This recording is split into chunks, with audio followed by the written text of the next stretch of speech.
Bismillahirrahmanirrahim. Assalamualaikum warahmatullahi wabarakatuh. Waalaikumsalam warahmatullahi wabarakatuh. Sejenak saya copot dulu deh, biar kelihatan wajah saya. Salah ya. Alhamdulillahirabbil alamin. Segala puji syukur kepada Allah Subhanahu wa taala karena pagi hari ini kita berjumpa dalam rangka mencari ilmu, berusaha untuk mendapatkan ilmu yang lebih baik. Salawat serta salam kita curahkan, kita limpahkan pada junjungan Nabi Muhammad Sallallahu Alaihi Wasallam. Yang saya hormati, kalau dari yang saya tahu ini Ibu Umul Qura ya, dan juga Mas Raka atau mungkin rekan-rekan yang lain yang memang hari ini mungkin kita baru berkenalan. Yang kedua, Ibu Sri Wahyuni, Wakil Kesiswaan, yang dalam hal ini juga mewakili sekolah sebagai struktur sekolah. Dan ada sejenak, ada Ibu Yunita dan lainnya lah ya. Dan anak-anak yang Bapak banggakan, Bapak cintai semua. Hari ini kita bersua di dunia maya dalam rangka sekali lagi untuk mencari ilmu, meskipun di masa pandemi ini yang dalam beberapa akhir pekan ini sepertinya makin meningkat grafiknya. Namun demikian semoga semuanya dalam keadaan sehat, tidak kurang suatu apapun. Tidak banyak yang perlu saya sampaikan karena judulnya sepatah dua patah kata ya. Kami hanya berpesan, saya hanya berpesan kepada anak-anakku semua, ikuti sampai selesai dengan tuntas. Tidak ada yang tidak berguna dalam acara kali ini. Judulnya adalah pelatihan debat. Dan dalam melihat pelatihan debat kali ini atau mengikutinya, saya rasa ada sebagian yang masih berpikir debat. Padahal dalam Islam kita diarahkan untuk menghindari debat, kan begitu.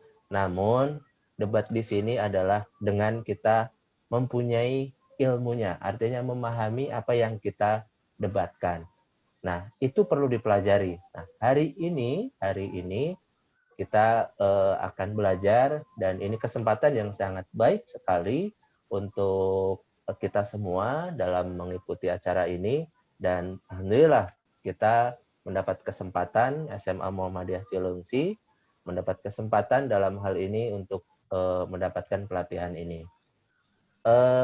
Terkait hal-hal yang lain, nanti saya rasa anak-anak juga bisa lah ya bertanya, bisa menggali ilmu, bisa menggali lebih dalam apa yang memang menjadi ramuan kalau saat kita berdebat, misalnya melihat di televisi dan sebagainya, kok sudah debat sana sini tapi masih kadang-kadang ada yang memotong pembicaraan dan sebagainya. Itu salah satunya. Tekniknya bagaimana, mungkin juga yang terpenting adalah ada etika atau ada adab yang memang dikedepankan dalam saat debat.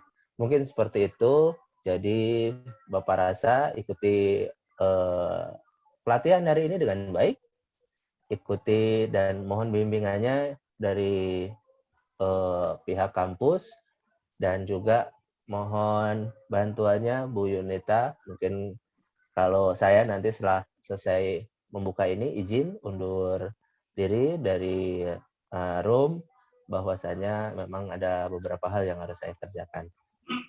Mungkin itu dari saya, dan saya akhiri dengan prakata bahwasanya jangan sampai menyerah oleh keadaan yang harus menyerah oleh kita semua. Terima kasih, sukses selalu, sehat selalu. Diakhiri, wassalamualaikum warahmatullahi wabarakatuh. Waalaikumsalam warahmatullahi wabarakatuh. Terima kasih sekali lagi saya ucapkan kepada Bapak Kepala Sekolah Pak Yudianto SPD atas sambutannya. Alhamdulillahirrahmanirrahim, kita semua sudah mendapat arahan, sambutan dan arahan teman-teman semua nih dari beliau-beliau yang sudah tadi menyambut kita. Dan untuk selanjutnya kita beranjak ke acara inti, yaitu penyampaian materi dari pelatihan debat ini, di mana untuk kesempatan pertama, materi pertama insya Allah akan disampaikan Ibu Ummul Qura dengan judul materi pelatihan keterampilan lisan bahasa lisan. Nah, nanti disimak teman-teman semua, insya Allah materi yang nanti disampaikan sangat berguna bagi teman-teman semua, yang tadi sudah diarahkan juga ya, berguna untuk teman-teman semua, baik ketika masih di SMA atau nanti bisa lanjut di jenjang-jenjang setelahnya. Untuk itu, tanpa berlama-lama lagi, kepada Ibu Ummul Qura disilakan.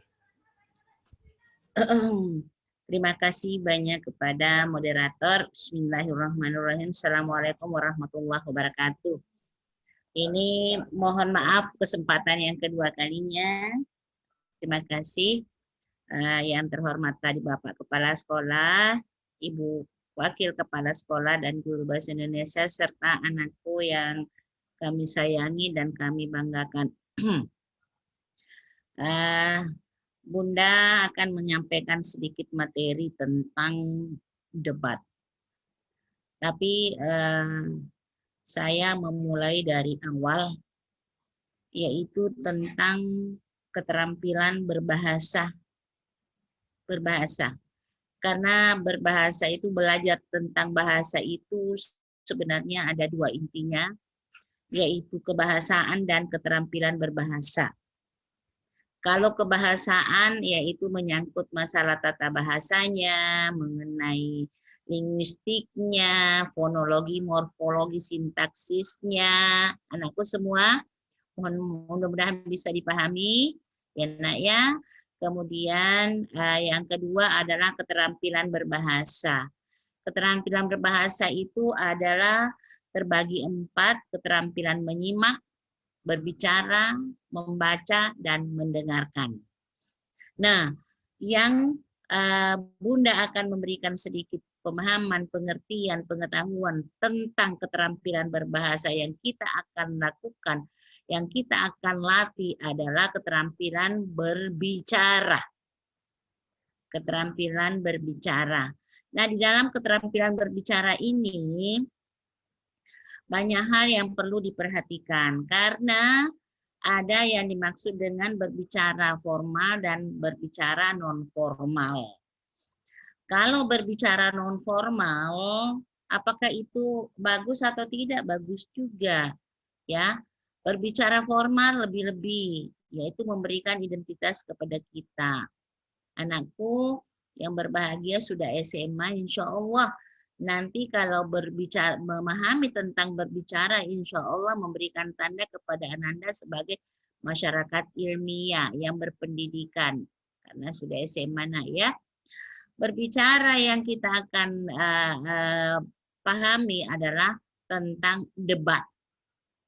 Nah, apa saja yang berbicara formal, yaitu diskusi, debat, pidato, mengajar, itu semua berbicara non formal. Yang berbicara non formal apa? Yaitu berbicara kepada teman-teman, berbicara kepada kedua orang tua, dan lain sebagainya. Nah, bagaimana kalau berbicara formal, yaitu memiliki rambu-rambu atau aturan-aturan, ya, termasuk debat ini.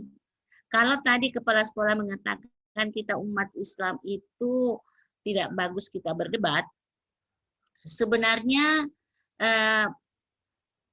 baik buruknya ada. Karena apa? Kalau berdebat tanpa alasan itu mungkin membawa kita kepada kesesatan. Tetapi yang dimaksud di sini berdebat secara formal adalah mempertahankan pendapat. Jadi kita harus menguasai ilmu yang banyak, kemudian kita berbicara kepada teman, karena ilmu itu di dunia ini tidak ada satu arah, tidak ada satu tujuan. Tetapi banyak kalau kita berbicara, kita bisa melihat 4 segi. Ya, ada 4 segi yang kita harus lihat. Segi dari mana? Segi ilmunya, ya. Kemudian segi apanya lagi? Banyak hal yang kita perhatikan. Pertama, segi ilmu. Yang kedua, segi penerapannya. Yang ketiga, segi manfaatnya. Kemudian yang terutama tujuannya. Ya.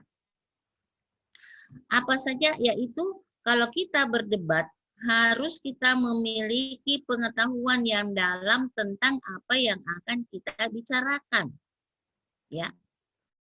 Umpamanya nih, anakku nanti di SMA akan berdebat atau akan berbicara. Nah, salah satu contoh dari segi pelajaran apa ya, umpamanya dari pelajaran matematika. Ada yang melihat dari segi pembagian, ada yang melihat dari segi perkalian, ada yang melihat dari segi penjumlahan, ada yang melihat dari segi apa. Ya, jadi masing-masing segi. Ya, mungkin satu kelompok mengatakan saya melihat dari segi penjumlahan, yang satunya mengatakan saya melihat dari segi pembagian dan perkalian. Ya, kemudian dia berdebat tentang matematika, tidak bisa bertemu kalau unsur perkalian dan unsur penjumlahan, ya. Tapi semua adalah ilmu, ya. Jadi banyak segi yang perlu kita perhatikan, sehingga debat itu berbeda dengan diskusi. Kalau diskusi adalah mempertemukan dari beberapa pendapat untuk mengambil satu kesepakatan atau kesimpulan, ya. Itu diskusi. Itu formal. Sama dengan berpidato, dengan mengajar, itu juga formal. Hanya satu arah kalau mengajar. Hanya sekali-sekali 2 arah, yaitu ada tanya jawab. Ya. Nah, jadi yang kita akan pahami sekarang, yang kita akan jelaskan dari nanti disambung oleh Ibu Indah Rahmayanti adalah materi tentang debat. Debat itu adalah mempertahankan pendapat, yaitu apa yang kita bicara, judul yang kita bicarakan, dan insya Allah pendapat itu harus ada dasarnya. Harus ada dasarnya. Bukan kita berdebat hanya sekedar ini, tidak.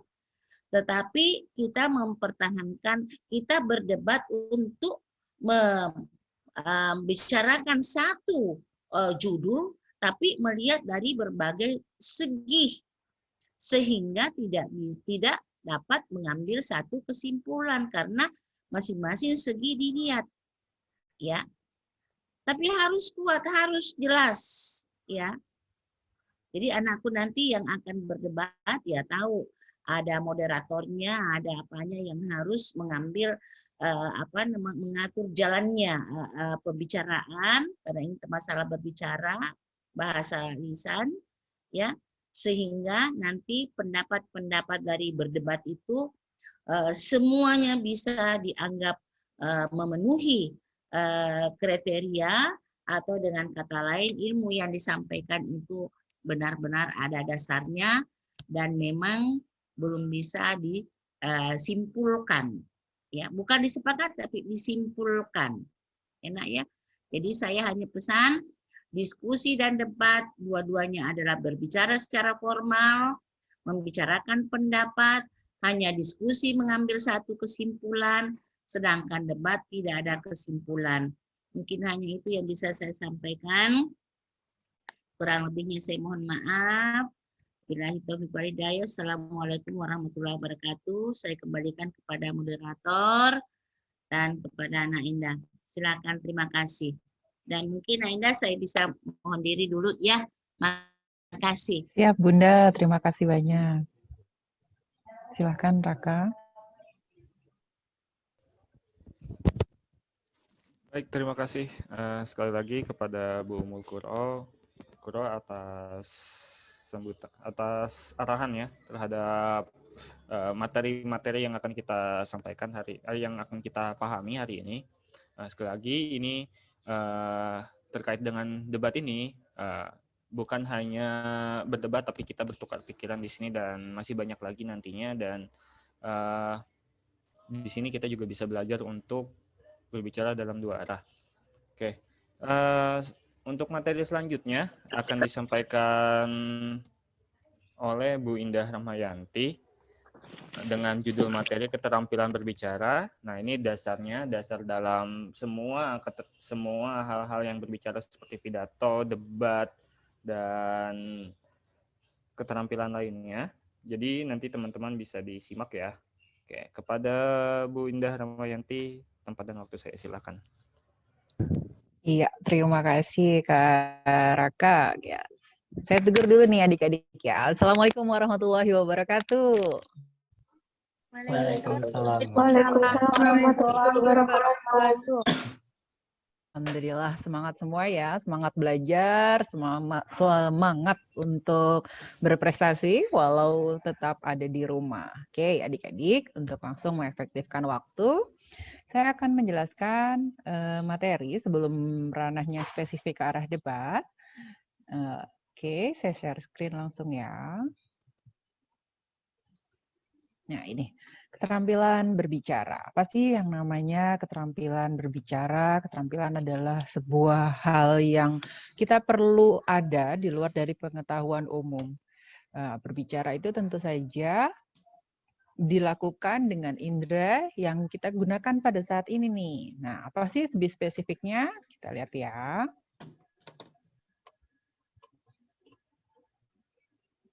Oke, ini adalah pengertian dari berbicara itu sendiri. Berbicara adalah sebuah proses interaksi ya, yang digunakan untuk berhubungan dari satu pihak ke pihak lainnya. Jadi ada satu pihak A dengan satu pihak B melakukan interaksi. Itu proses berbicara. Jadi pada hakikatnya, menurut Tarigan ini adalah seorang ahli bahasa. Dia mengatakan gini, kemampuan mengucapkan bunyi artikulasi untuk mengekspresikan, menyatakan, menyampaikan pikiran kita, gagasan kita, dan perasaan kita. Lalu Arsyad menambahkan, Arsyad dan Mukti menambahkan bahwa berbicara itu sebuah kemampuan mengucapkan kalimat untuk mengekspresikan, menyatakan, menyampaikan pikiran, gagasan, serta perasaan. Nah, dari ketiga ahli ini dapat digarisbawahi bahwa berbicara itu apa yang ingin kita ucapkan kepada lawan bicara kita. Pikiran kita, gagasan kita, bahkan perasaan kita bisa kita ekspresikan melalui keterampilan berbicara ini. Oke, selanjutnya tujuannya apa aja sih untuk berbicara? Nah, yang pertama itu ada menghibur. Jadi kalau kamu berbicara lalu dilantunkan dengan kata-kata yang baik, dengan alunan-alunan lagu, ditambah alunan musik, bisa disebutnya menghibur dengan bernyanyi. Itu masuk berbicara juga, tapi diiringi dengan musik. Lalu ada lagi berbicara yang menginformasikan.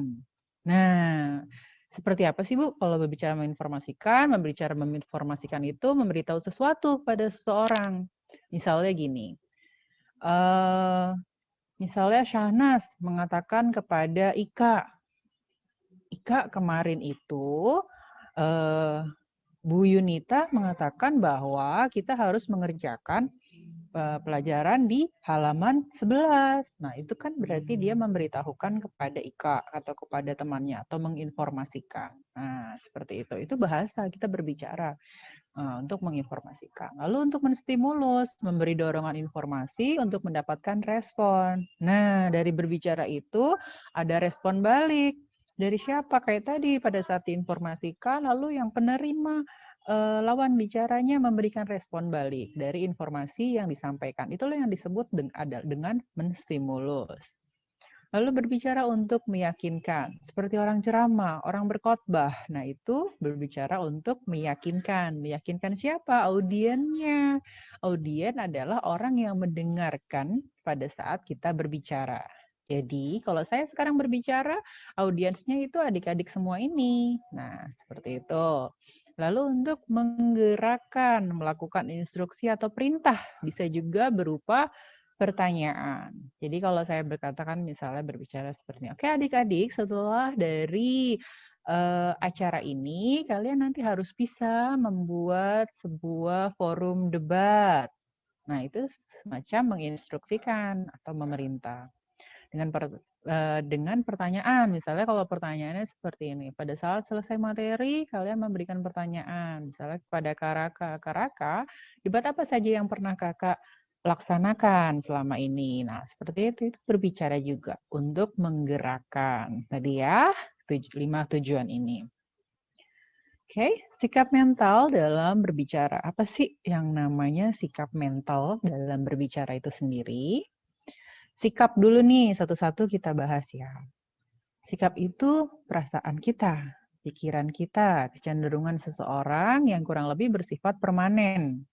Mengenal aspek-aspek tertentu dalam lingkungannya. Jadi sikap itu bawaan dalam dirinya dia sendiri. Secara ilmu psikologis, sikap itu dibawa oleh seorang individu bersama sifat. Nah, kalau untuk perpanjang lagi tentang ilmunya, sikap dan sifat, mana yang lebih bisa cepat dirubah?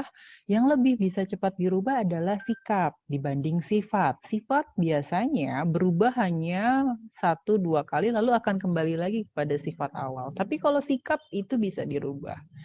Misalnya seperti ini, kamu biasa duduk ngangkang misalnya di depan orang. Lalu kamu berubah menjadi duduknya rapet. Nah, itu sikap. Gitu. Tapi kalau sifat itu lebih masuk kepada watak, karakter. Nah, itu bedanya sikap dan sifat. Oke, sekarang mental. Apa itu mental? Mental itu berhubungan dengan jiwanya, wataknya, karakternya. Nah, ini mental ini masuk ke dalam sifat. Oke, kita lanjut ya. Yang pertama ada komunikasi, 2 rasa percaya diri, dan 3 rasa kepemimpinan. Nah, ada hubungannya dari berbicara tadi. Oke, kita lanjut ke bahasannya. Apa sih komunikasi itu sendiri? Dalam berbicara harus terdapat keakraban antara pembicara dan pendengarnya. Jika rasa keakraban itu tumbuh, dapat dipastikan tidak akan menjadi proses komunikasi yang timpang. Pembicara yang baik akan berusaha untuk menumbuhkan suasana komunikasi yang erat, seperti dalam pembicaraan sehari-hari. Respon yang diharapkan dari pendengar adalah komunikasi yang aktif. Nah, di sini terlihat kalau si A berbicara lalu direspon oleh si B, disitulah terdapat rasa keakraban. Tapi kalau si A berbicara, tapi si B hanya diam saja, tidak merespon, nah di situ yang akan membuat respon keakrabannya itu tidak terjadi.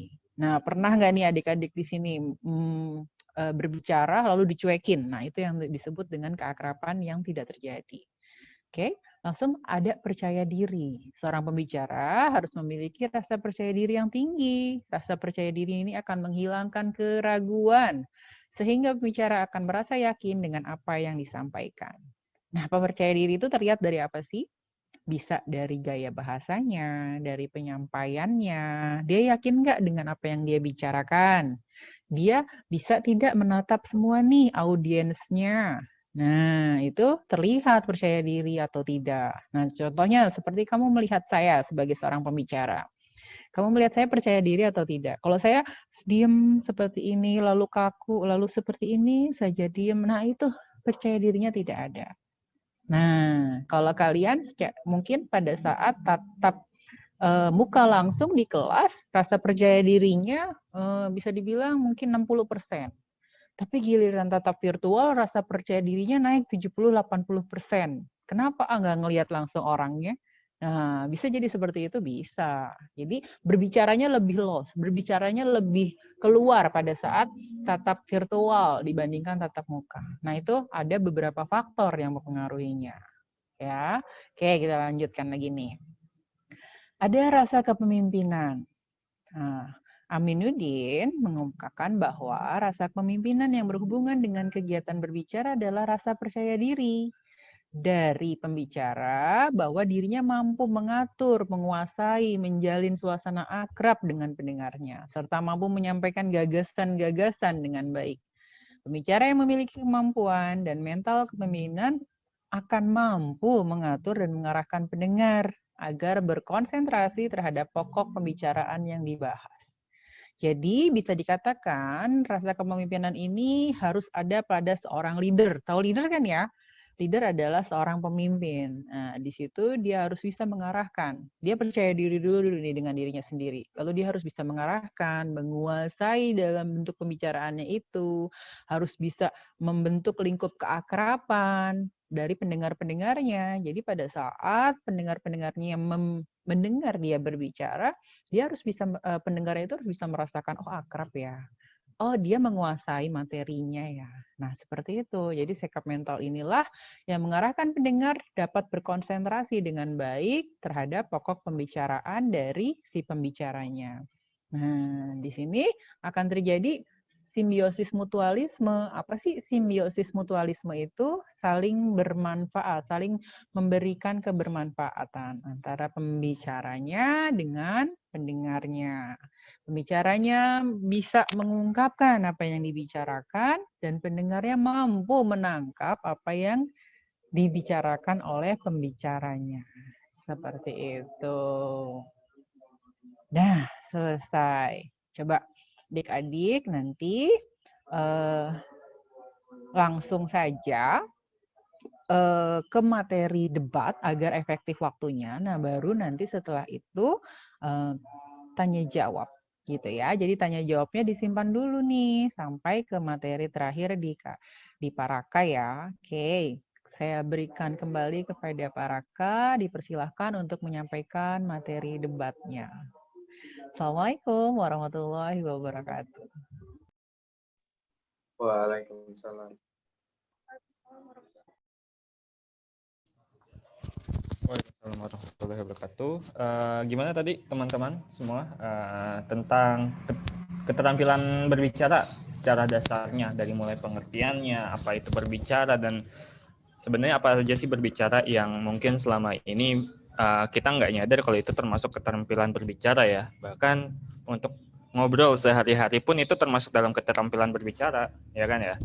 Terkait dengan keakraban ketika kita berbicara, dan masih banyak lagi.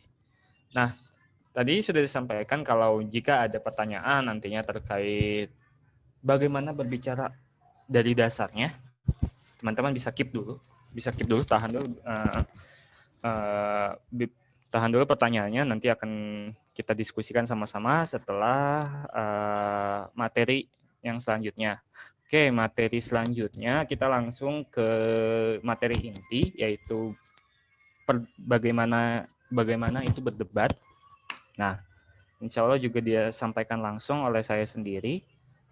Oke, maka dari itu saya izin untuk share screen kepada teman-teman semua. Oke.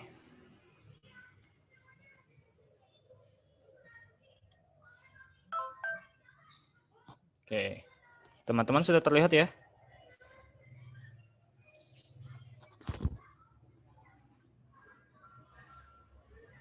Sudah terlihat belum?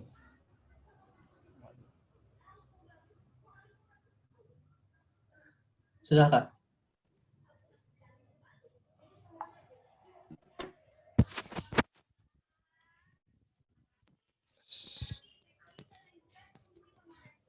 Baik, oke. Bismillahirrahmanirrahim. Assalamualaikum warahmatullahi wabarakatuh. Saya buka lagi. Bagi teman-teman semua, masih semangat ya? Baru beberapa menit di Zoom ya. Oke, perkenalkan sebelumnya, sebelum kita masuk ke acara, sedari tadi saya belum memperkenalkan diri. Nama saya Raka Setia Nugroho, posisi sekarang masih mahasiswa dari Fakultas jurusan PBSI, Pendidikan Bahasa dan Sastra Indonesia. Jadi berhubungan dengan bahasa Indonesia di Fakultas Keguruan dan Ilmu Pendidikan UHAMKA, FKIP UHAMKA. Nah, pada hari ini saya senang bertemu dengan teman-teman semua. Kebetulan rumah saya juga di Kelapa Nunggal, masih daerah-daerah Cilengsi, jadi sebenarnya masih dekat lah dengan sekolah teman-teman semua. Mungkin ada yang lihat waktu itu saya ke sekolah kali ya pakai Almet UHAMKA. Nah, Alhamdulillah pada hari ini dengan teman-teman saya ingin berbagi pengalaman, berbagi ilmu tentunya terhadap dengan materi bagaimana sih itu berdebat. Nah, jadi tadi sudah disampaikan. Oh ya, teman-teman bisa panggil saya Karaka atau apapun atau apapun itu. Jadi nama saya Raka Setia Nugroho, panggil aja Raka, Karaka dan sebagainya lah. Gimana enaknya teman-teman aja. Oke.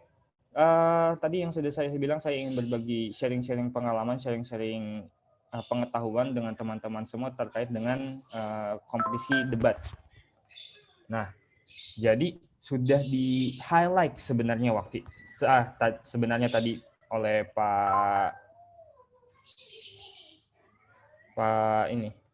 Pak Yudianto ya, bahwa walaupun di dalam Al-Quran sebenarnya kita dianjurkan untuk menghindari debat, untuk menghindari perdebatan, tapi bahwasanya di debat dalam konteks ini itu adalah debat yang berbeda.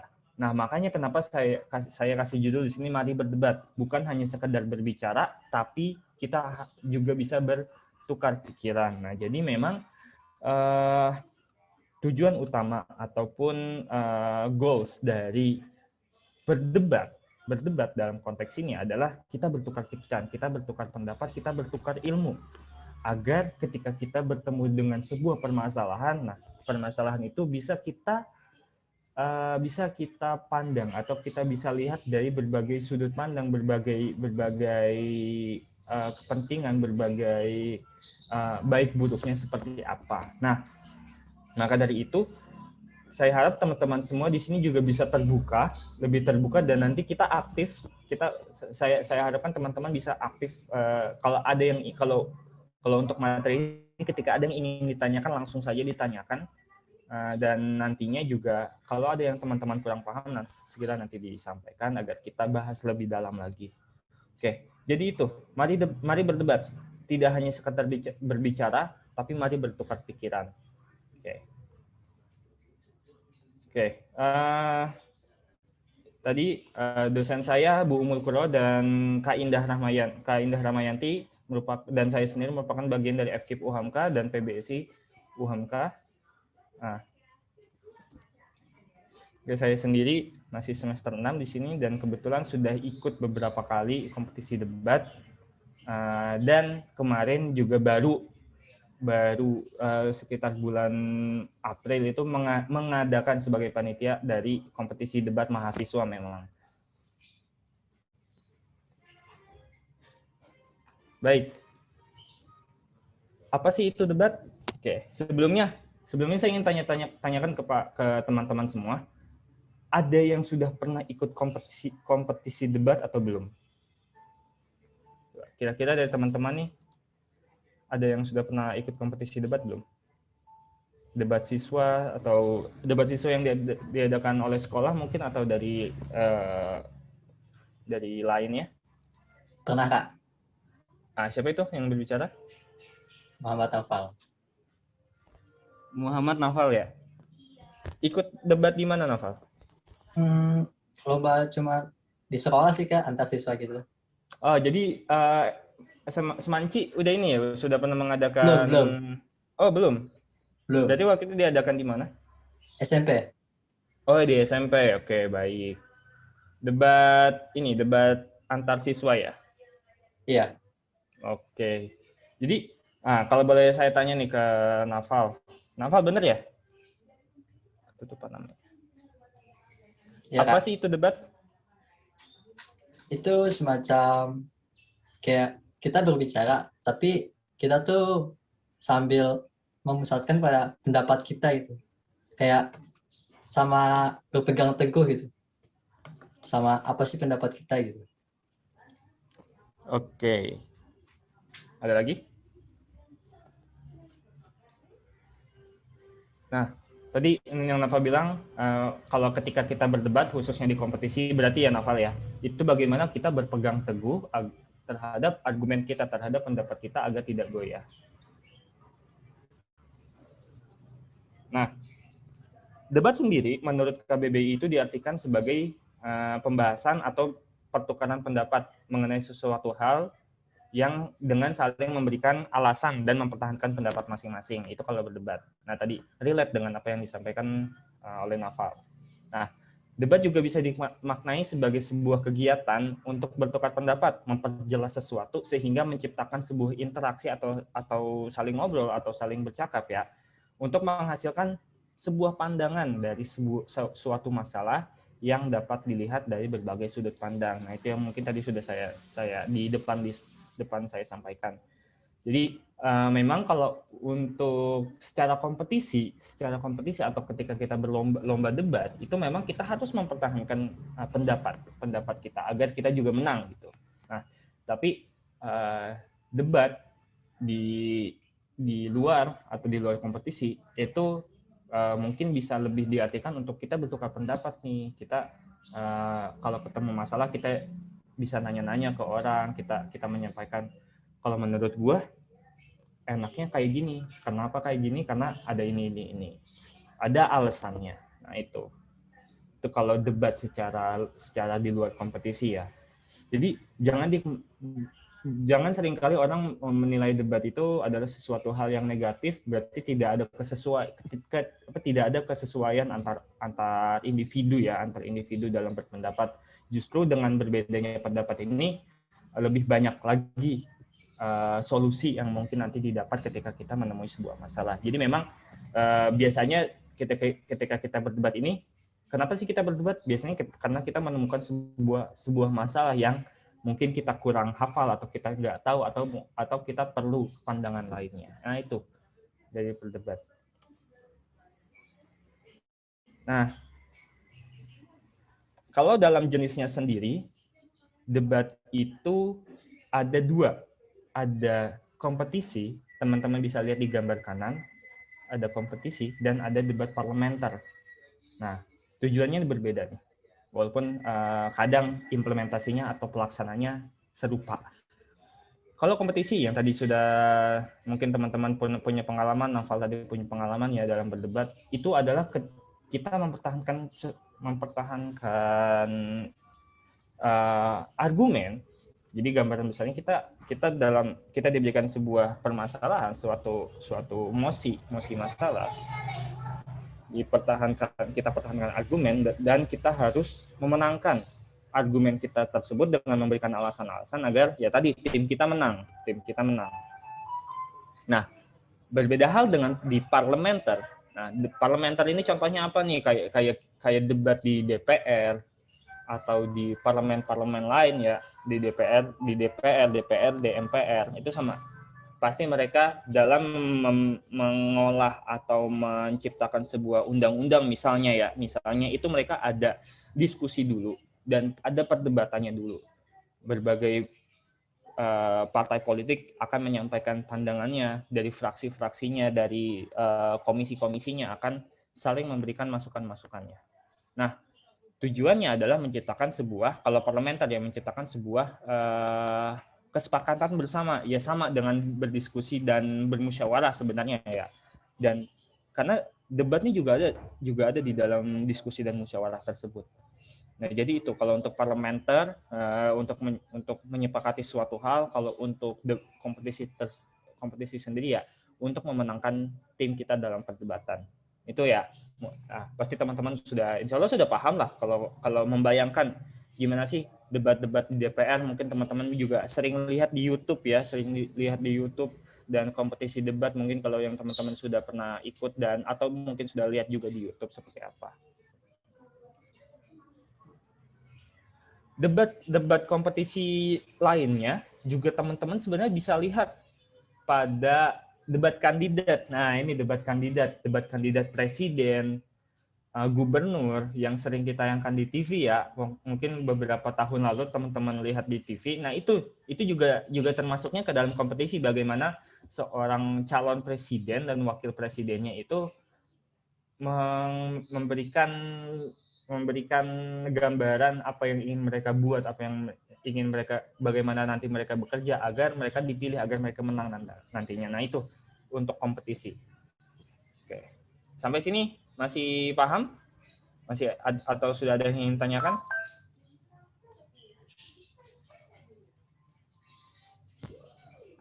Gimana? Masih paham? Oke.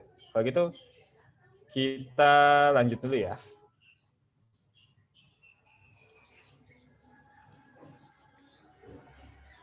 Selanjutnya, oke. Tentang bagaimana sih itu ketika kita harus berdebat, terutama dalam ini ya, dalam sebuah debat formal yang memang diadakan atau berupa kompetisi dan parlementer.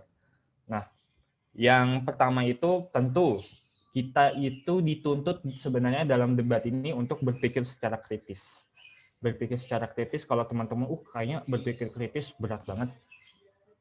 Lebih ke teman-teman bisa pahamin berpikir secara kritis ini, apa yang menjadi keresahan teman-teman, apa yang menjadi permasalahan teman-teman ketika teman-teman merasa itu harus diungkapkan, maka diungkapkan. Nah, itu berpikir kritis. Sejauh apa berpikir kritis itu bisa dilatih. Teman-teman bisa melihat berpikir kritis itu erat hubungannya dengan berpandangan luas, nggak hanya dalam satu pandangan, tapi bisa juga berbagai sudut pandang, berbagai permasalahan bisa teman-teman lihat dalam lingkup yang luas. Atau ketika memang fokus ke dalam satu permasalahan, teman-teman bisa lihat permasalahan itu lebih dalam lagi. Nah, itu dalam berpikir kritis. Nah, kemudian berwawasan luas. Nah, ini penting. Ketika kita ingin berdebat, kalau wawasan kita hanya sedikit, kita mungkin jarang baca buku, jarang nonton berita, atau mungkin nggak tahu apa-apa tentang dunia, nah itu sulit rasanya ketika kita harus berdebat. Padahal berwawasan luas ini nggak hanya penting di debat, tapi dalam kehidupan sehari-hari pun demikian. Entah itu dalam bentuk praktek ataupun dalam bentuk teori, kita juga wajib. Rasanya mungkin teman-teman sudah sadari betul ya, setingkat atau seumuran SMA ini untuk berwawasan luas itu juga penting, juga sangat penting bagi kehidupan gitu. Baik dalam pelajaran, baik dalam hal pelajaran ataupun dalam misalnya teman-teman ada nih yang OSIS, ada yang berorganisasi, juga perlu kan berwawasan luas, atau mungkin ada yang sudah nyambi bekerja gitu kan, perlu juga wawasan dalam praktek kerjanya. Itu bagaimana kita berdebat ya tadi untuk berpikir kritis dan berwawasan luas, yang pertama dan kedua. Nah, yang ketiga ini adalah ketika kita berdebat, terutama dalam kompetisi ya, atau kita ingin memenangkan sesuatu, itu kita harus berbahasa secara persuasif. Persuasif di sini apa? Ada yang tahu nggak persuasif itu apa? Coba, ada yang tahu nggak nih persuasif itu apa?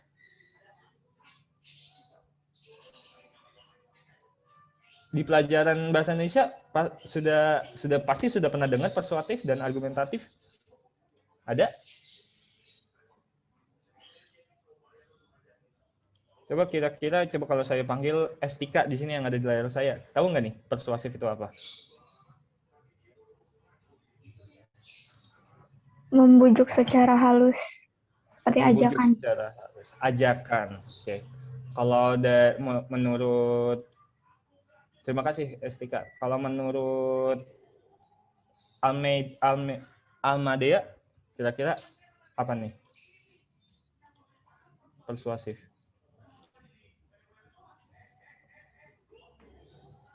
Sama ajakan juga. Mengajak. Oke. Mengajak. Oke, terima kasih. Jadi itu ya, tadi benar, persuasif adalah ajakan ya. Kalimat ajakan, bagaimana kita bisa menyampaikan ide kita dengan menggunakan bahasa-bahasa yang mengajak audiens kita nantinya untuk sependapat dengan kita. Dan argumentatif. Argumentatif berarti memang bersifatnya adalah pendapat kita, argumen kita sendiri. Nah, itu bagaimana dasar yang harus kita miliki ataupun yang bisa kita lakukan dalam debat. Pertama, berpikir kritis, berwawasan luas, dan setidaknya bahasa yang kita gunakan adalah bahasa yang persuasif dan argumentatif. Oke, lanjut sedikit. Oke, debat di kalangan siswa atau di tingkatan siswa, di kalangan teman-teman sendiri itu ada apa aja sih? Nah, mungkin teman-teman bisa sadari betul ataupun kadang nggak sadar ya. Kita sadar atau nggak sadar, kita sebenarnya setiap hari itu berdebat. Setiap hari ada aja perdebatan yang mungkin kita lakukan entah dengan teman, entah dengan orang tua ataupun dengan guru sekalipun itu mungkin kita bisa saja itu termasuk ke dalam perdebatan. Misalnya kalau di kelas sendiri berpendapat di kelas, menyampaikan pendapat di kelas itu termasuk juga dalam perdebatan. Kemudian ada tanya jawab di saat di kelas, misalnya ketika presentasi ataupun ketika guru menerangkan. Ketika guru menerangkan kemudian teman-teman merasa kurang, Bu, kalau menurut saya nih kayak gini nih. Nah, itu sudah masuk ke dalam, sebenarnya sudah masuk ke dalam sebuah perdebatan, ya kan? Nah, yang dimana bentuknya memang diskusi, bentuknya memang tanya jawab. Tapi ketika kita sama-sama menyampaikan pendapat, nah itu sebenarnya bisa dibilang sebagai sebuah perdebatan. Nah, itu kan bukan merupakan hal yang buruk kan, bukan sesuatu hal yang buruk, justru memang ini yang diinginkan atau sebenarnya yang dituju dalam sebuah pembelajaran, terutama pada saat ini ya, di dalam kurikulum dari kurikulum 2013 sampai kurikulum Menteri Nadiem Makarim, kurikulum Merdeka, memang ini yang ingin dipacu, yang ingin diraih dari teman-teman semua ini adalah teman-teman bisa berpendapat, teman-teman bisa menyampaikan argumennya dari pelajaran ataupun hal-hal yang nantinya dipelajari atau yang dibahas, kayak gitu. Nah, yang paling nyata ataupun jelas bentuknya dari debat itu sendiri adalah kompetisi debat ilmiah siswa. Nah, ini ya. Debat ilmiah itu berarti debat secara runtut ya, nggak debat kusir. Debat kusir itu debat bebas, kadang kita bisa menggunakan bahasa yang semau kita ataupun seenak kita, tapi khusus di debat ilmiah ini kita membahas satu permasalahan yang menjadi mosi, nantinya namanya ada mosi, yang kemudian kita harus nantinya kita berperan entah menjadi tim pro atau tim kontra dengan masalah tersebut. Nah itu, jadi ada sesuatu atau tujuan yang harus kita menangkan dari posisi kita nantinya. Itu kalau di debat siswa. Bisa diadakan dari, mungkin kalau teman-teman lihat dari SD pun sebenarnya sudah ada. Dari SD, SMP, dan SMA, termasuk kompetisi debat juga ada di pemilihan OSIS. Nah, pemilihan ketua dan wakilnya OSIS juga pasti sebelumnya kan ada ya debat kandidat, debat calon kandidat tadi seperti debat presiden. Nah, itu termasuk juga yang ada di kalangan siswa yang teman-teman bisa lihat langsung. Oke, sampai sini ada yang ingin ditanyakan sebelumnya?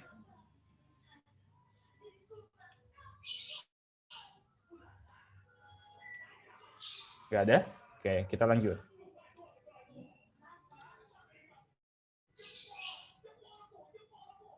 Nah, debat ilmiah siswa. Nah, ini kita memang hari ini kita akan masuk fokusnya itu ke debat ilmiah siswa atau kompetisi debat ya. Di mana nantinya dari sini ada prakteknya teman-teman mempraktekkan debat tersebut.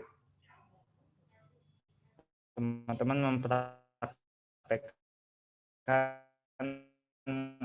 nanti akan dibentuk tim.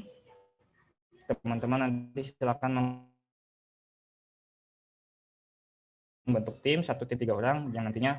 Jadi kalau pengertiannya dari debat ilmiah siswa ini diadakan untuk menyaring bakat berbicara, bakat suka berdebat, yang pintar berdebat di kalangan siswa itu sendiri, yang mungkin dilaksanakan itu sejak SD. Nah, biasanya untuk debat ilmu pokok permasalahannya itu adalah memang hal-hal yang masih ada di sekitaran teman-teman sendiri. Contohnya kayak seputar dengan pendidikan, dengan sosial budaya, dan hal-hal lainnya yang masih berhubungan dengan siswa. Meningkat nantinya ke mahasiswa itu akan banyak lagi pilihan-pilihan perdebatan yang bisa didebatkan kayak gitu. Nah, tapi kalau untuk di kalangan siswa sendiri itu masih sekitaran itulah, pendidikan, iptek, dan sosial budaya. Oh ya, tadi saya mau nanya kalau ke Naval sendiri waktu itu apa yang didebatin dalam kompetisinya? Contohnya apa? Permasalahan apa yang diangkat waktu itu? Banyak sih Naval Kak, kira-kira kayak bisa tentang cerita? kayak waktu itu tentang peraturan sekolah gitu. Terus kayak tentang Peraturan sekolah, siswa, terus? ya siswa yang kan suka ada tuh yang suka merokok di luar atau dalam sekolah. Nah itu tuh kayak pendapat kita tuh gimana tentang siswa itu gitu. Ya tentang sekitar sosial dan sekolah gitu sih Kak.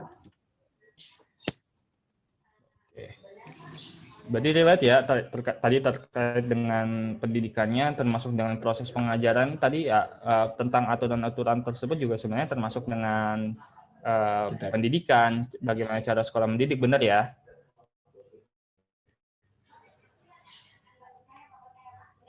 Oke, terima kasih Naval.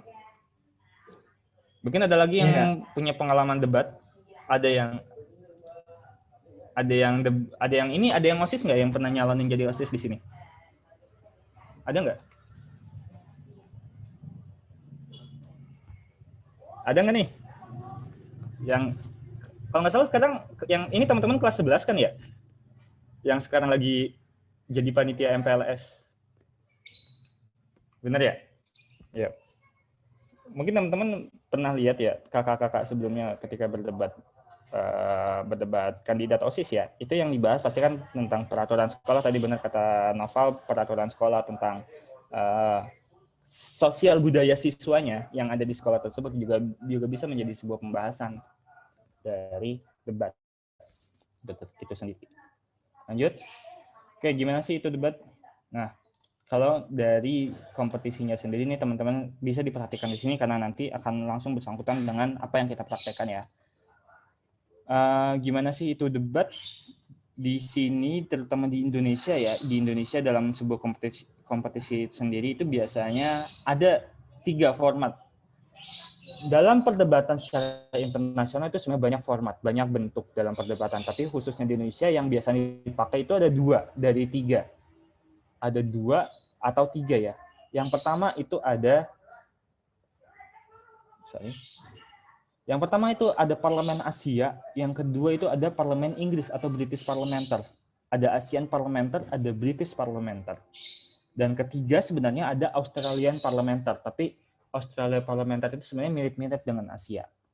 Nah, jauh di luarnya lagi itu sebenarnya masih banyak bentuknya lagi, tapi yang khususnya sering dipakai dalam kompetisi-kompetisi debat di Indonesia ini 2 ini, Asia Parliamenter dan British Parliamenter. Oke, kita lari dulu ke Asia Parliamenter ya. Asia Parliamenter ini format debat yang menghadirkan 2 tim. Nah, 2 tim yang akan memperjuangkan argumennya masing-masing terhadap satu permasalahan. Tim pertama itu afirmasi atau kubu pro ya, dan tim kedua itu adalah negasi atau kontra. Di mana satu tim, masing-masing tim terdiri dari 3 orang. Oke. Bisa disebut tim pro atau tim pemerintah. Dan yang dari negasi bisa disebut negasi, kontra, atau oposisi. Nah, itu nanti nama-nama ini ya, tergantung bagaimana si penyelenggara debat itu menamakan tim tersebut. Itu tadi ada afirmasi, negasi, afirmasi lawan negasi, pro lawan kontra, atau pemerintah lawan oposisi. Nah itu, jadi kalau untuk di Parlemen Asia ini hanya 2 tim, satu pertandingan hanya diisi oleh 2 tim, terdiri dari 3 orang. Untuk Parlemen Inggris sendiri itu ada 4 tim, masing-masing tim ada 2 orang. Nah, jadi kalau untuk British Parliament ini dari 4 tim ini 2 tim berpihak ke pemerintah atau afirmasi atau pro, sedangkan 1 tim lainnya, dua tim lainnya itu berpihak ataupun berkubu pada negasi atau sebentar, saya izin off cam kamera dulu ya.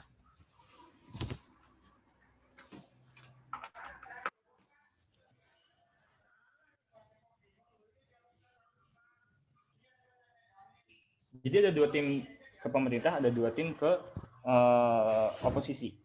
Oke, kita lanjut dulu kita bahas dulu yang Parlemen Asia ya.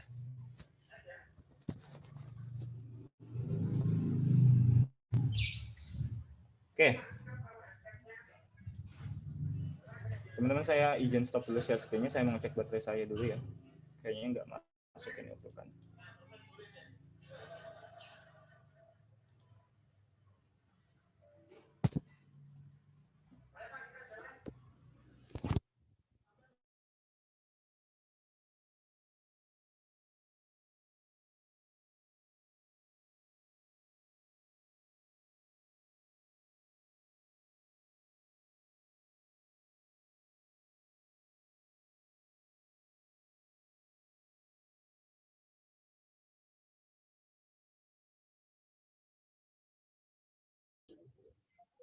Ya, adik-adik, Kak Raka mengalami kendala teknis. Laptopnya mati, sedang berusaha untuk menyambung kembali. Sejauh ini apakah ada yang ditanyakan adik-adik? Bagaimana? Apakah materinya bisa kalian tangkap dengan baik? Coba.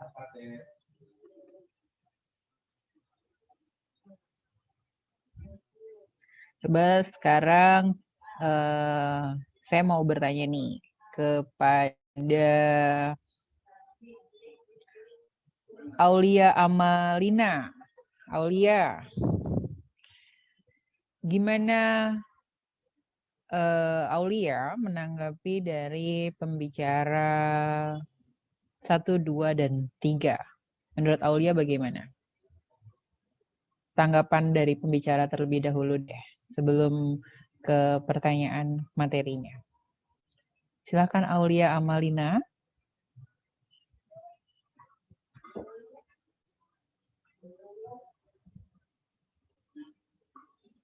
Mute-nya dibuka terlebih dahulu. Bisa diulang lagi pertanyaannya, Bu?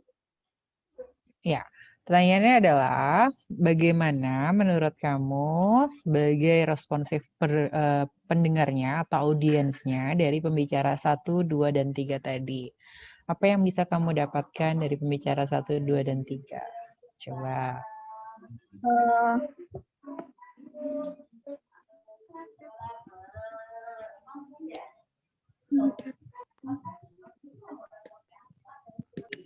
Materi semuanya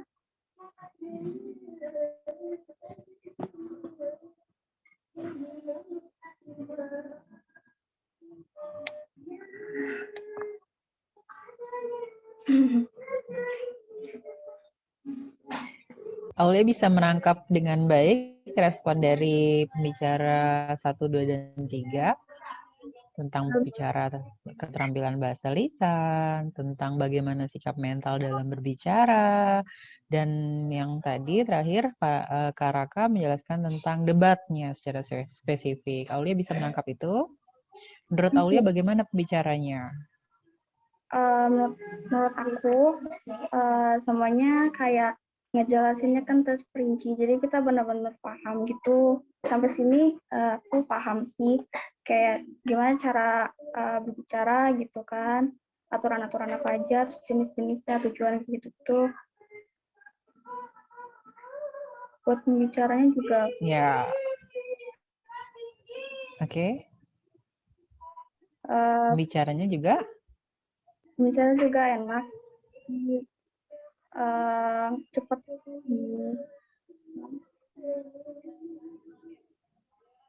Cepat nangkepnya ya. Berarti sejauh ini Aulia mampu merespon dengan baik nih dari pembicara 1, 2, dan 3. Oke, terima kasih Aulia.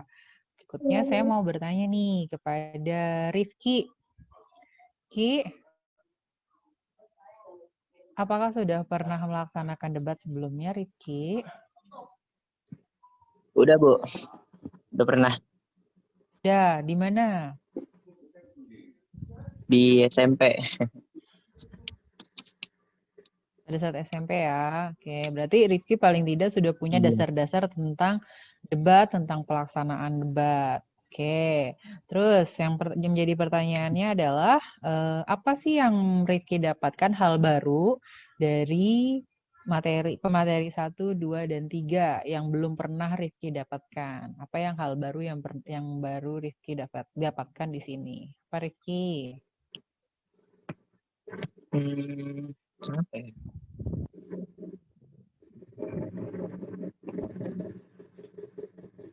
Mungkin ini kali ya, berbicara yang apa formal gitu. Soalnya kalau di SMP Berbicara dulu yang formal. bicaranya agak informal gitu. Lebih apa ya bicaranya kalau di SMP itu lebih kayak gaul gitu, debatnya pakai bahasa gaul.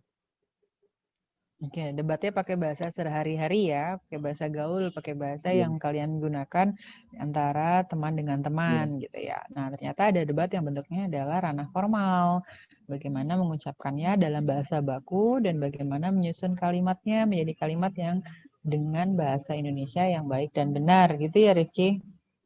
Iya, Bu. Oke, terima kasih Rifki.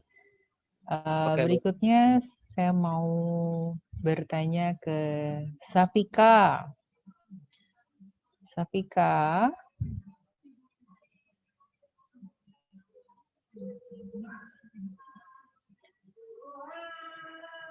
Safika, bagaimana pendapat Safika tentang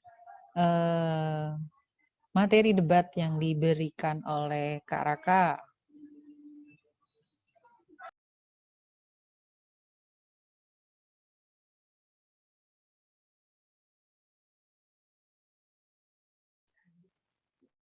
Banyak materi yang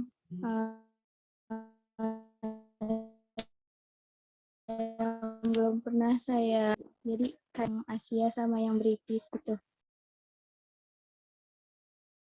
Oke, pembagian debat ya, di luar negeri ada yang British juga. Nah, itu baru di Safika dapatkan pada saat pemberian materi dari Kak Raka ya. Oke. Terus bagaimana Safika pernah melaksanakan debat sebelumnya, ikut kompetensi atau sebagainya? Belum pernah. Belum pernah. Ya, baik. Berarti ini menjadi pilot project atau pengalaman pertama dari Safika dalam mendengarkan materi debat. Nanti semoga ke depannya pada saat ada materi debat di kelas selanjutnya atau nanti mungkin Safika lanjut di perguruan tinggi bisa lebih memahami yang disebut dengan debat. Nah, berikutnya terima kasih Safika. Saya mau bertanya tadi kepada Muhammad Naufal ya, yang pernah melaksanakan debat juga. Ya, Muhammad Naufal bisa ceritakan bagaimana pengalamannya pada saat debat itu dan kamu menjadi pihak yang pro atau pihak kontra dan apa yang kamu bawakan atau materi apa yang dibawakan? Oh, opsinya apa? Silahkan pengalamannya di-share pada teman-temannya Naufal. Oke. Waktu itu saya pas itu kepilih jadi tim kontra. Mosinya itu tentang larangan siswa membawa HP ke sekolah. Jadi di situ saya mempertahankan argumen kayak tentang siswa tuh nggak boleh ke sekolah bawa HP karena itu bisa mengganggu pembelajaran di sekolah. Karena banyak siswa yang terkadang banyak guru yang sedang menjelaskan, dia malah asik main HP di belakang. Dan ya lawan saya sebaliknya, lawan saya itu waktu itu kelas 9. Pada saat itu saya masih kelas 8 dan saya kalah argumen di situ karena mungkin pemikiran saya masih sempit atau masih di situ-situ aja. Dan pemikiran kakak kelas itu lebih jauh. Oke, tapi udah termasuk sangat berani Naufal bersanding dengan kakak kelas dalam membawakan mosi itu. Nah, bagaimana walau bisa bersanding seperti itu, walaupun kamu adik kelas, caranya adalah dengan memberikan pengetahuan kamu atau menambah pengetahuan kamu yang lebih banyak tentang bagaimana kontranya membawa HP itu sendiri. Bisa ditambahkan kamu mencari materi-materi, bisa ditambahkan dengan referensi-referensi atau membaca berita-berita misalnya, atau banyak pengalaman-pengalaman studi kasus yang sudah dialami oleh temanmu, lebih banyak manfaat atau lebih banyak mudaratnya tentang membawa HP itu sendiri. Jadi tidak harus kelas tinggi lalu bisa lebih materi lebih banyak atau kelas rendah materinya lebih sedikit. Tergantung bagaimana kita memahami mosi yang diberikan. Oke, terima kasih Noval atas pengalamannya. Nah, di sini sudah bergabung kembali Kak Raka yang sempat terputus. Kak Raka ada kendala teknis ya? Ya, Indah tadi. Laptopnya ternyata nggak ngecas jadi habis.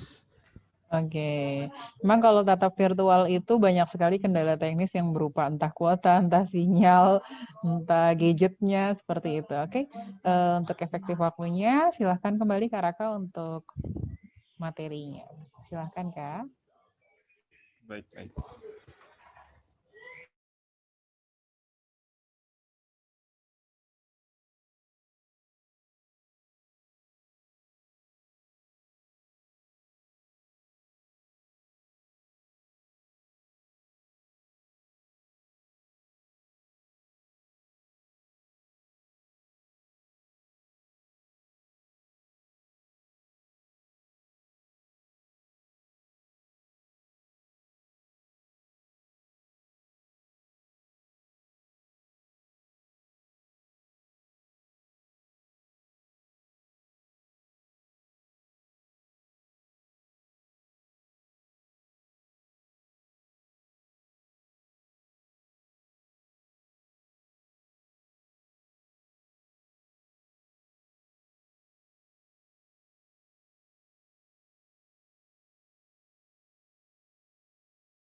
Oke, tadi sorry ya, tadi sedikit terputus.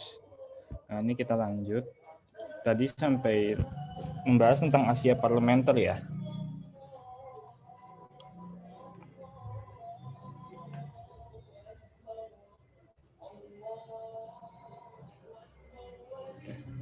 Di saya masih hitam nih, masih loading. Di teman-teman gimana? Layarnya masih belum ya? Oh, jauh.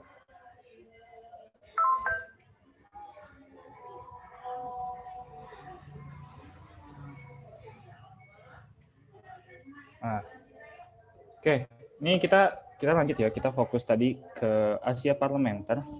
Nah, ini teman-teman bisa dibaca sembari dibaca. Kalau Asia Parlementer itu ya, tadi saya sudah bilang ada 2 tim. Nah, 2 tim ini pro dan kontra ini masing-masing terdiri dari tiga pembicara. Nah, 3 pembicara ini siapa aja sih? Pertama ada first speaker. Ada first speaker, ada second speaker, ada third speaker, pembicara 1, 2, 3, dan ada reply speaker. Nah, di sini ada reply speaker, jadi ada 4, tapi reply speaker ini itu diambil dari pembicara 1 atau pembicara 2. Oke. Nah, jadi total ada 3 pembicara, di mana di Asia Parlementer ini 3 pembicara ini punya tugasnya masing-masing, yang memang sebenarnya ini tidak diwajibkan, nggak ada patokan dia harus berbicara seperti itu, tapi terkait dengan strategi nantinya, strategi ketika berdebat nantinya yang disampaikan, ada pola ataupun strategi dari masing-masing pembicara untuk berbicara, untuk apa sih yang nantinya dia sampaikan gitu loh. Jadi ini contohnya gini, dari 3 pembicara ini, pembicara pertama atau first speaker ini punya waktu 7 menit. Nah, pembicara 1, 2, 3 waktunya 7 menit, itu pembicara pertama bertugas untuk memberikan atau memperkenalkan konteks dan batasan dalam sebuah perdebatan. Jadi pembicara 1 itu berkewajiban untuk memperkenalkan apa sih yang ingin kita perdebatkan pada hari ini, kita perdebatkan bersama dengan lawan. Misalnya tadi pengalamannya Novel ya, terkait dengan larangan membawa handphone ke sekolah. Oke, jadi pembicara pertama khususnya nih, tugasnya adalah memberikan konteks dan batas dalam perdebatan sesuai dengan apa yang Regu ingin sampaikan. Pembicara pertama pemerintah ataupun kubu pro dapat lebih leluasa dalam memberikan konteks dan batasan. Nah, jadi untuk kubu pro sendiri, yang nantinya urutannya dia ngomong pertama, itu yang nantinya bisa dia sampaikan pertama adalah dia menjelaskan permasalahan kita tuh hari ini apa. Contohnya, tadi ya kita ambil dulu dari pengalamannya Novel terkait dengan pro kontra membawa handphone ke sekolah bagi siswa. Misalnya cara ngomongnya gini, kita tahu pada Dewan Juri yang terhormat, perdebatan ataupun permasalahan yang akan kita perdebatkan hari ini adalah buruknya larangan membawa handphone bagi siswa ke sekolah. Nah, menurut kami di sini membawa handphone ke sekolah adalah suatu hal yang memiliki baik buruknya bagi siswa itu sendiri. Dan handphone sendiri itu sangat penting bagi komunikasi di zaman ini. Namun dengan implementasinya misalnya seperti itu ya, itu cara berbicara. Dengan implementasinya banyaknya siswa yang menyalahgunakan izin membawa handphone itu ke sekolah sehingga mengganggu pelajaran dan sebagainya. Nah, itu adalah mengenalkan, pembicara satu pemerintah adalah mengenalkan perdebatan yang disampaikan. Nah, dari pengenalan itu bisa dibatasi juga nih. Ini kita mau debat sampai mana nih? Jangan sampai debat itu berkepanjangan, jangan sampai debat itu meluas sehingga nanti bahasannya bisa lari ke masalah kuota misalnya, apa segala masalah pulsa. Jadinya nggak fokus perdebatannya. Nah, pembicara pertama bisa membatasi. Oke, permasalahan kita hari ini fokus kepada baik buruknya membawa ataupun baik buruknya terhadap pembelajaran. Nah, jadi batasannya adalah baik buruk terhadap pembelajaran dari membawa handphone ke sekolah tersebut. Nah, demikian. Itu dari pembicara satu pemerintah. Sedangkan dari pembicara satu kubu oposisi, jadi kan urutannya itu satu pemerintah, kemudian satu oposisi. Pembicara satu pemerintah, kemudian pembicara satu oposisi. Nah, pembicara satu oposisi ini bisa juga ketika dia pertama ngomong langsung membantah ataupun menyanggah argumennya si pembicara satu, tergantung apa yang nanti dia omongin dan bagaimana kita nanti menyanggahnya gitu. Kemudian dia juga bisa menyampaikan pendapat umum timnya. Nah, ini tuh oposisi dan pemerintah. Oke, kemudian lanjut ke pembicara kedua. Sama, kalau untuk pembicara kedua ini dari kedua kubu pro atau kontra itu tugasnya sama. Dari apa yang sudah disampaikan pembicara satunya, itu mereka wajib untuk menambah argumennya. Misalnya, tim kalian membuat ada 4 argumen, ada 4 inti argumen dari kubu kalian dari masalah tersebut. Nah, argumen 1, 2 itu dibicarakan atau disampaikan oleh first speaker atau pembicara pertama. Sedangkan argumen ketiga dan keempat itu dibicarakan atau disampaikan oleh pembicara kedua. Nah, itu adalah sebagai bahan penguat dan pelengkap argumen kalian kenapa kalian nggak setuju ataupun kalian setuju dengan mosi tersebut atau dengan masalah tersebut ya.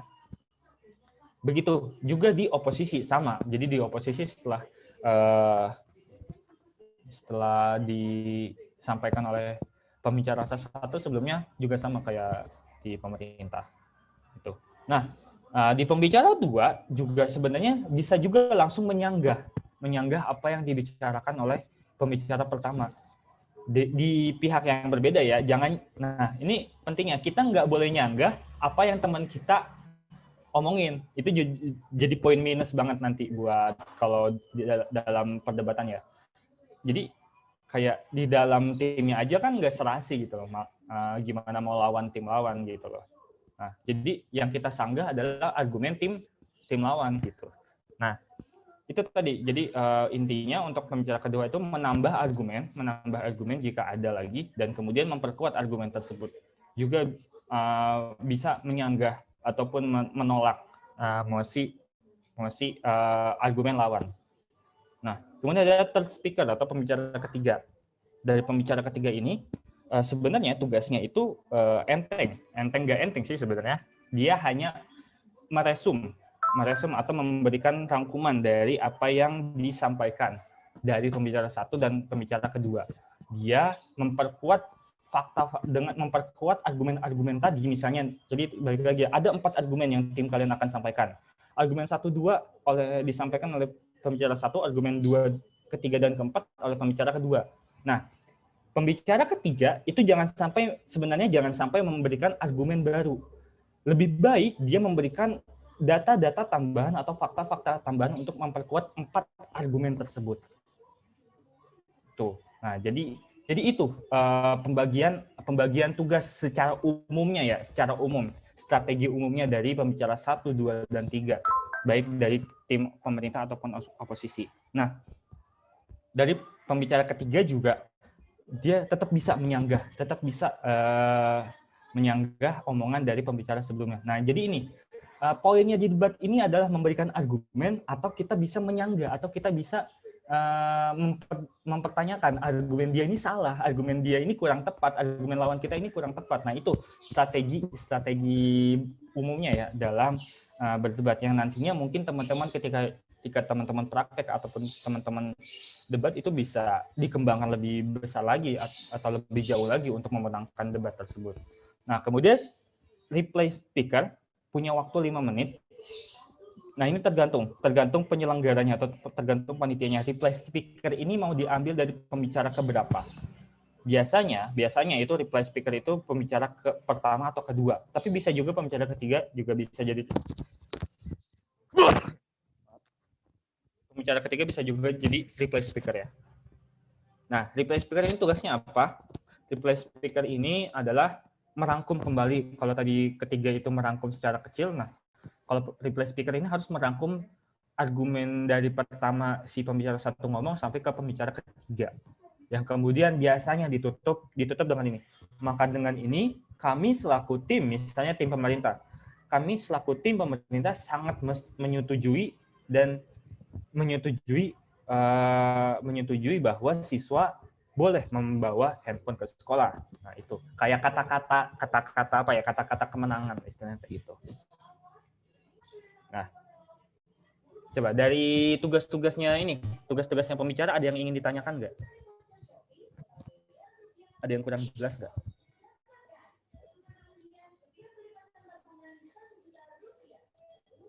Ini secara umumnya yang memang biasanya diajarkan dalam dasarnya debat pembagiannya. Yang pentingnya tadi dalam satu tim itu nggak boleh menyanggah. Kita atur argumen kita agar argumen 2 nggak menyanggah argumen 1. Jangan sampai kayak gitu. Justru saling memperkuat dan memperkuat lagi. Diperkuatnya dengan apa? Data dan fakta yang nantinya bisa teman-teman cari dalam case building atau membangun masalah tersebut atau mencari informasi. Nah, gitu. Ini umumnya ada pembicara 1 sampai 3 itu 7 menit, sedangkan pembicara kelima, pembicara replay ini adalah 5 menit. Tapi tergantung juga nanti dari panitianya seperti apa, bisa juga berbeda gitu ya. 7 menit ini kayaknya lama deh. Oh enggak, kalau teman-teman memang suka berbicara atau teman-teman sudah pandai gitu ya, sudah nggak usah ngelihat teks tuh berbicaranya tuh. Nggak usah ngelihat teks berbicaranya, itu 7 menit itu nggak kerasa ngomong 7 menit itu nggak kerasa. Nah, itu. Oke, coba kalau kita lanjut dulu. Ini kita sekilas tentang British Parliamentary ya. Nah, ini teman-teman bisa perhatikan, ada faksi pembuka, ada faksi penutup. Ada kubu pemerintah, ada kubu oposisi. Nah, jadi ada pembagian vertikal, ada pembagian horizontal. Vertikal pemerintah dan oposisi, horizontal faksi pembuka dan penutup. Nah, jadi ini tugasnya. Nantinya dibagi dari kubu pemerintah pembukanya, faksi pembuka itu biasanya ada Prime Minister atau Perdana Menteri, ya, Perdana Menteri. Kemudian ada anggota Perdana Menteri atau wakil Perdana Menteri, itu Deputy Prime Minister. Kalau untuk kubu oposisi pembukanya ada Leader of Opposition atau ketua oposisi. Kemudian ada Deputy Leader of Opposition juga atau wakil ketua oposisi.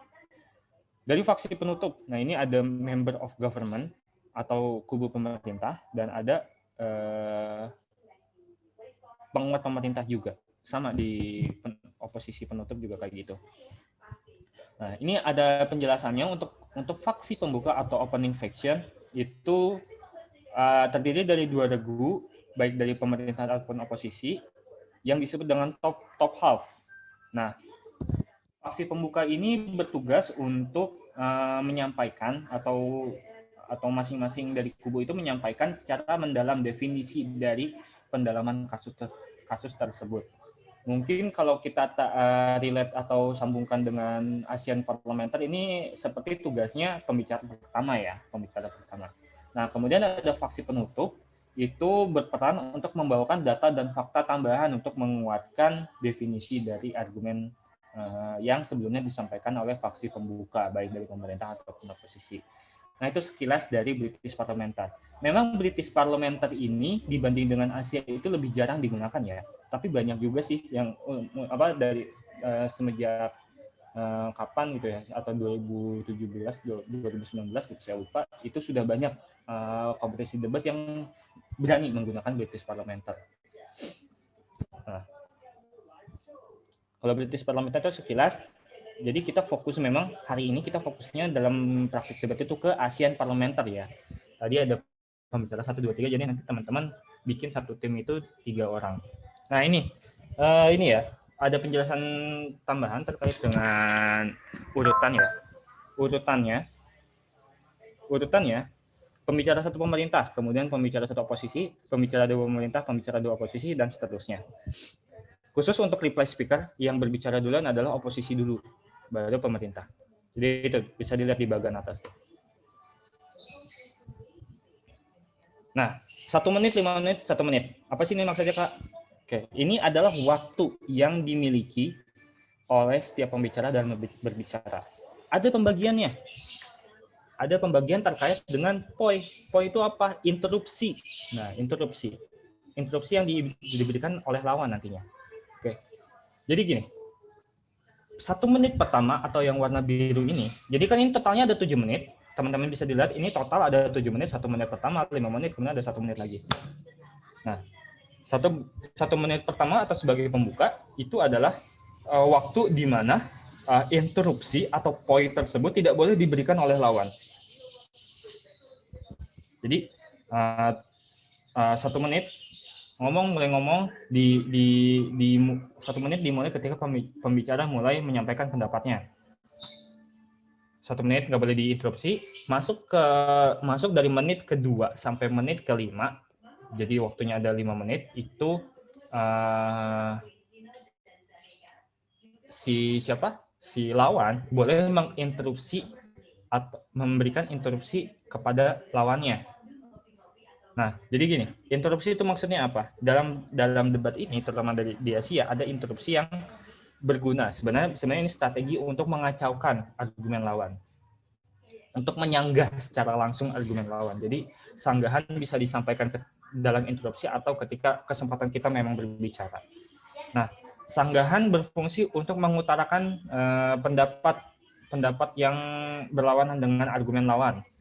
Pembicara bisa mengatakan poin atau interupsi ya dalam bahasa Indonesia ketika ingin menyampaikan interupsi tersebut. Pasti ngerti sih interupsi itu kayak gimana. Misalnya ada pembicara dua pemerintah lagi ngomong.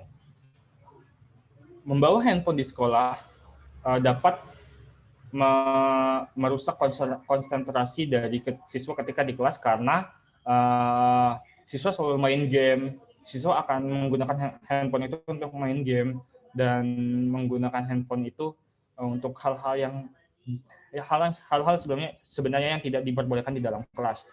Oh, terus tiba-tiba entah dari pembicara 1 atau sampai 3 tim oposisi interupsi dewan juri, misalnya gitu kan, interupsi dewan juri. Nah, interupsi itu harus disilakan dulu atau dipersilakan oleh pembicara yang sedang ngomong. Jadi oleh pembicara dulu harus disilakan dulu, baru kalian boleh ngasih interupsi kalian. Interupsi enggak, menurut mereka bukan main game, mereka lihat Facebook. Padahal cuma kayak gitu doang. Padahal cuma kayak gitu yang fungsinya untuk mengacaukan pendapat lah istilahnya kayak gitu. Nah, tapi intinya atau poinnya harus disilakan oleh pembicara tersebut.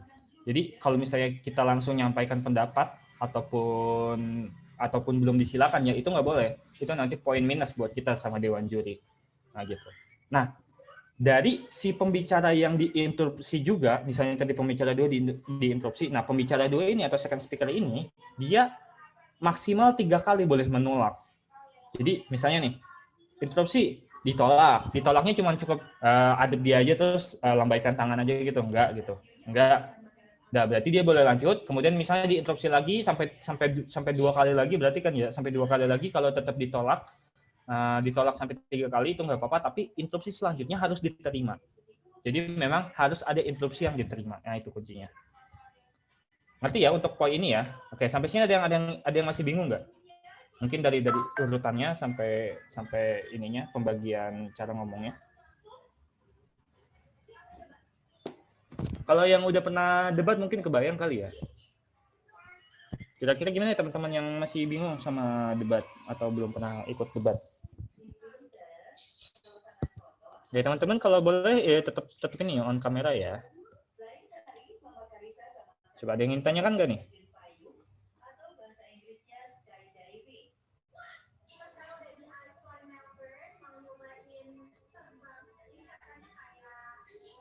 Takutnya ada yang di chat nih. Oke. Ini nggak ada chat ya, nggak ada chat yang masuk ya, nggak ada pesan yang masuk. Oke. Kalau gitu nih terakhir. Oke. Menurut kalian sekarang manfaat dari debat itu apa? Ada yang ingin berpendapat, ada yang ingin menyampaikan suaranya?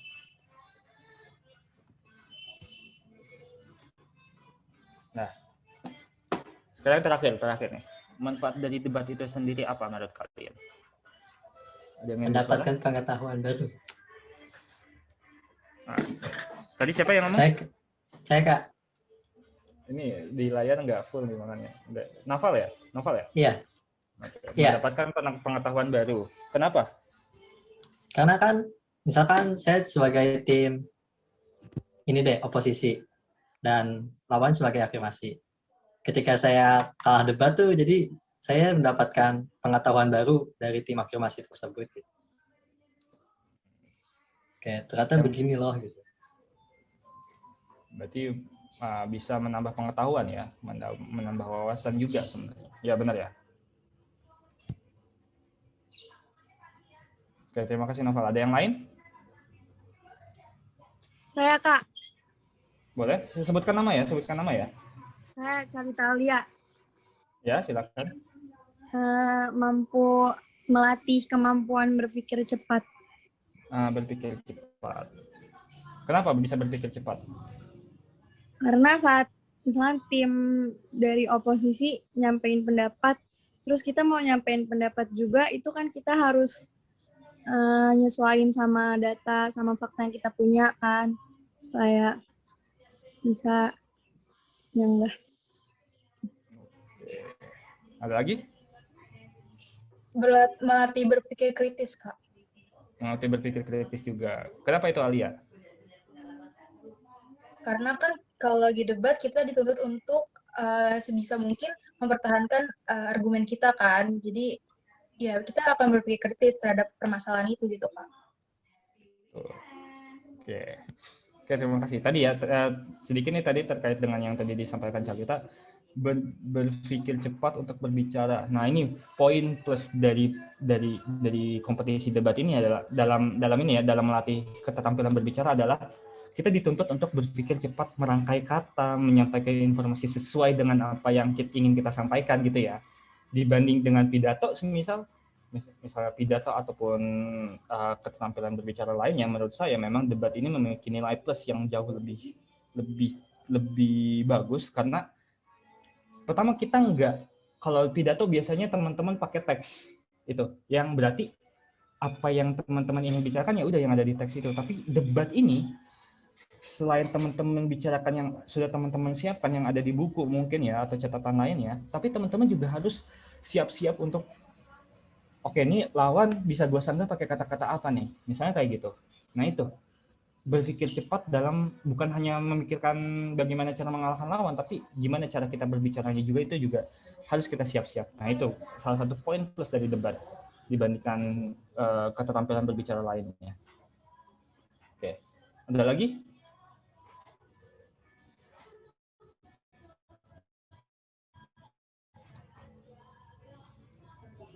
Ada lagi? Habis ya? Oke, nanti kalau ada yang ingin berbicara lagi, silakan aja. Oke, sampai sini. Dari yang tadi sudah Kak Indah sampaikan dan saya sampaikan terkait dengan keterampilan berbicara ataupun terkait dengan debat itu sendiri, ada yang ingin ditanyakan nggak dari teman-teman semua?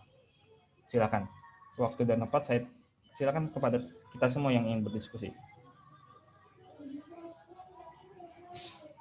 Gimana?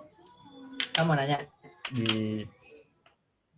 Ya, silakan Nova. Kalau debat kayak pemerintahan di Indonesia gitu, itu pakai debat Asia atau British atau yang lain gitu, Kak?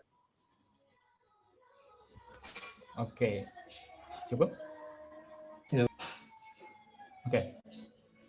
Untuk debat kandidat sendiri ini berbeda dengan kompetisi debat ya. Kalau debat kandidat itu dia debat panel biasanya namanya, atau ada panelisnya atau dewan jurinya berupa panelis. Jadi memang bentuknya nggak British parlementer atau nggak Asian parlementer, dia debat kandidat. Memang debat kandidat yang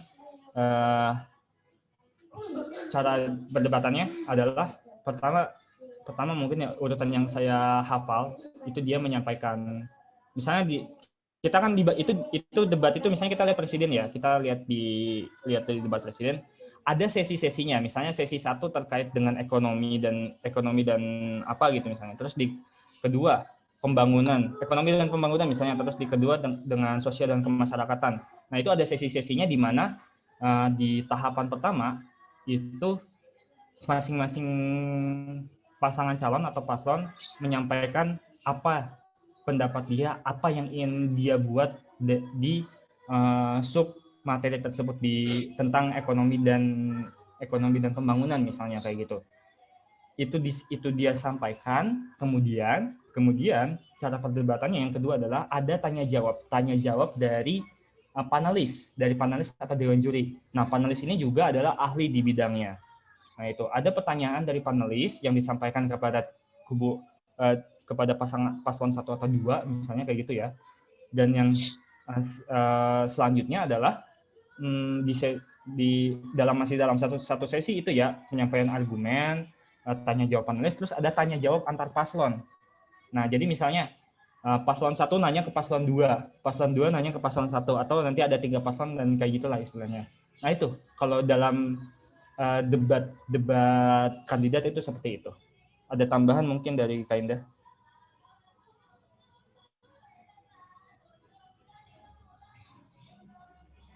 Kalau dari saya itu Cukup, Noval. Raka. Oke, terima kasih Kak Indah. Itu Noval. Terima kasih Kak. Oke. Memang berbeda ya dalam debat kandidat ini, dia ada sifat menyerang atau bagaimana membuat argumen lawan ini kalah dari kita. Sama sebenarnya seperti kompetisi debat, tapi ini bisa lebih mengerikan lagi gitu, Mbak. Cara dia menjatuhkannya gitu loh.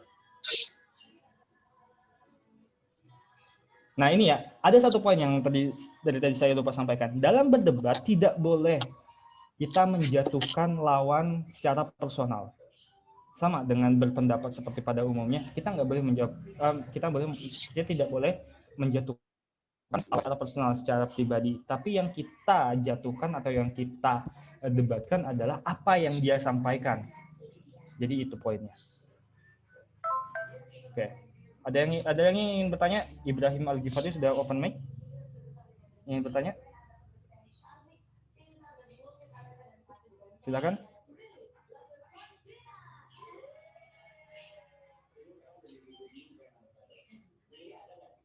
Oke, ada lagi yang ingin bertanya? Sebelum kita praktek nih, karena prakteknya akan lebih hektik.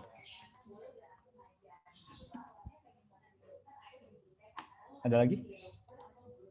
Kira-kira teman-teman masih bingung di mana nih? Atau kesulitan apa nih kira-kira dalam memahami debat ini? Coba saya mau nanya, teman-teman udah pernah belajar teks eksposisi belum?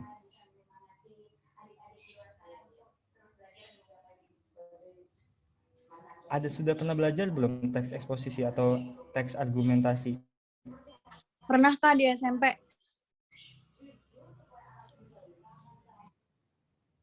Oh SMP ya? Di SMA ini sudah belum? Sudah belum? Karena di SMA sebenarnya ada lagi. Kalau nggak salah ya.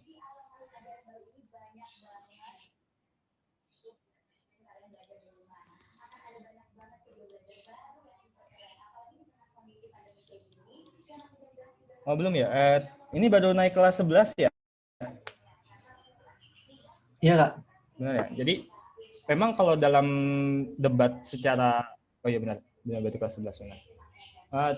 Debat secara debatnya ya gitu, yang menyampaikan debatnya di sekolah itu saya perhatikan belum ada sih di RPP yang saya tahu juga ya, belum ada. Tapi bisa dipelajari melalui teks eksposisi atau teks argumentasi ini dalam hal perdebatan gitu loh. Nah, teman-teman bisa relate dari situ atau menyambungkan dari mata pelajaran tersebut, sub materi tersebut. Oke, coba.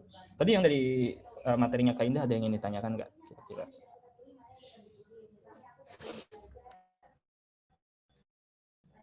Dengan dasar berbicara mungkin, teman-teman mungkin sampai saat ini ada yang masih kesulitan berbicara gitu? Terutama berbicara di depan umum ya. Ketika di kelas disuruh presentasi aja masih agak kaku misalnya, gitu. Ada nggak nih?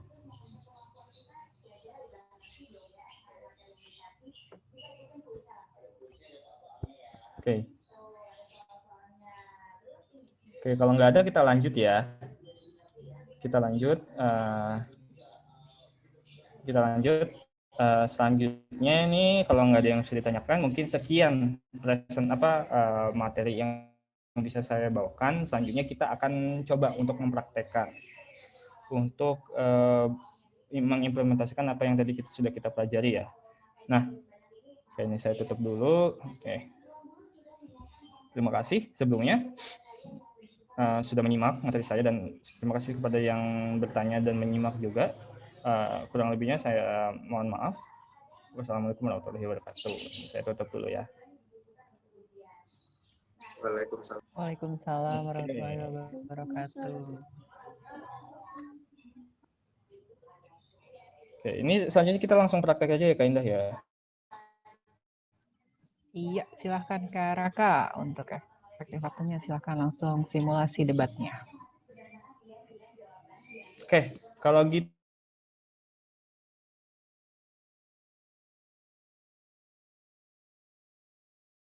juga ada saya, jadi jumlahnya enggak teman-teman semua. Kita simulasi dulu ya. Nih, di chat saya sudah kirimkan form untuk absensi. Teman-teman nanti bisa tolong isi ya sebagai nanti ada teman-teman wajib mengisi absensi karena nanti ada yang teman-teman dapatkan. Dan nanti silakan di screenshot layarnya sebagai bukti absensi ya.